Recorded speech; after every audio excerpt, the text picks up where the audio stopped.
Assalamualaikum warahmatullahi wabarakatuh. Halo teman-teman, pada kesempatan kali ini kami dari kelompok 5 akan mempresentasikan mengenai Integrated Reliability dengan metode Percent Agreement dan Cohen's Kappa. Anggota kelompok 5 ada Anissa Nurfauzia dengan NIM 19107, Astrid Salsabila dengan NIM 20010, dan Farihatul Isnaini dengan NIM 20085. Berikut merupakan topik yang akan dibahas pada presentasi kali ini. Pertama-tama, mari kita kenali terlebih dahulu apa itu Integrated Reliability.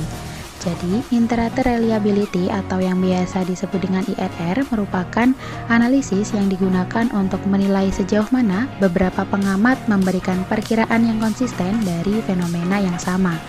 IRR dapat dilakukan dengan 3 metode, yaitu Percent Agreement, Cohen's Kappa, dan Pearson Product Moment Correlation. Namun, pada kesempatan kali ini kami hanya akan membahas 2 metode, yaitu Percent Agreement dan juga Cohen's Kappa. Memasuki metode yang pertama, yaitu Percent Agreement. Percent Agreement atau PA merupakan pengukuran yang digunakan untuk menilai kesepakatan antara 2 orang atau lebih observer.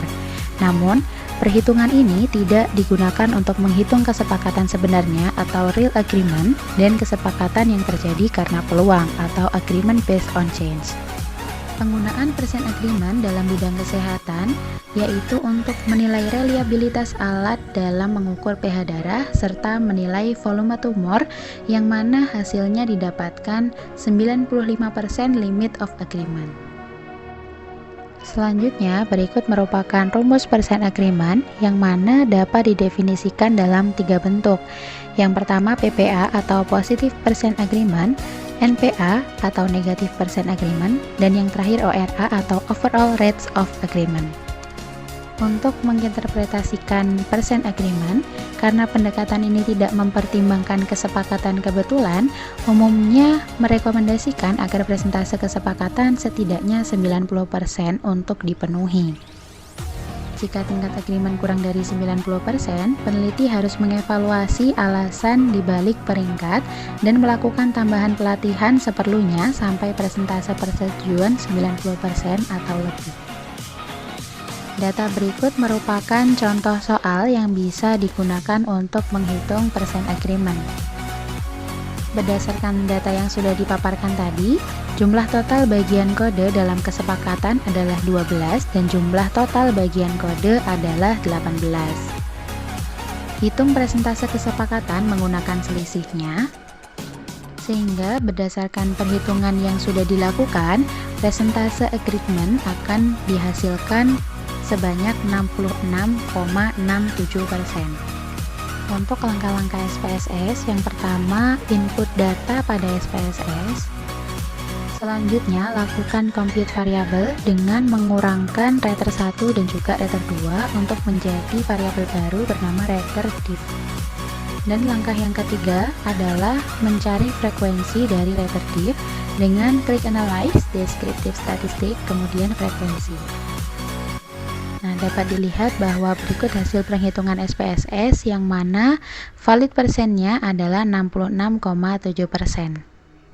Berikutnya yaitu metode Cohen's Kappa. Cohen's Kappa merupakan ukuran yang menyatakan konsistensi pengukuran yang dilakukan 2 orang penilai atau rater, atau konsistensi antar 2 metode pengukuran, atau juga dapat mengukur konsistensi antar 2 alat pengukuran. Cohen's Kappa sendiri dilambangkan dengan huruf Yunani kecil atau huruf K.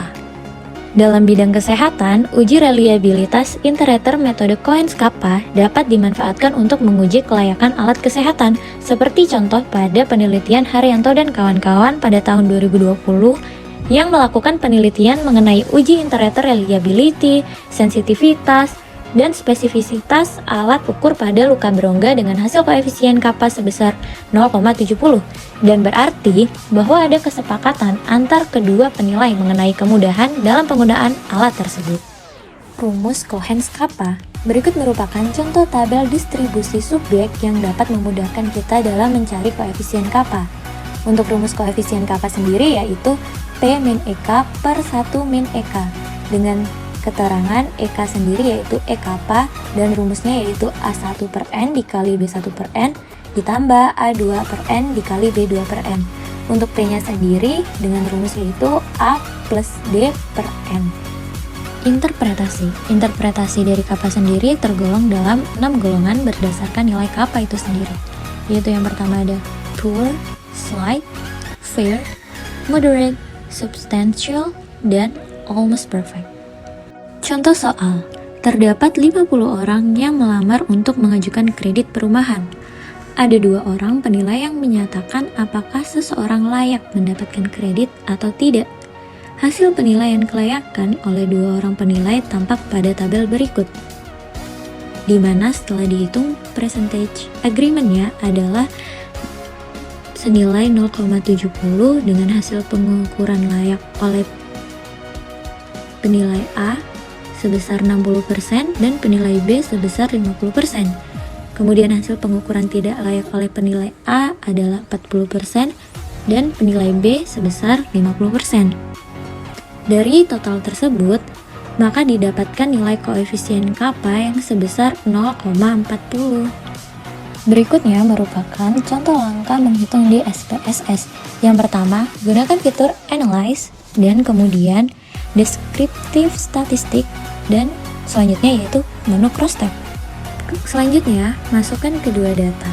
Kemudian pada tool statistik, beri tanda centang pada bagian kappa, kemudian tekan Continue, dan selanjutnya tekan OK. Nah, setelah menekan OK, maka akan muncul tabel hasil hitung kappa seperti pada gambar berikut.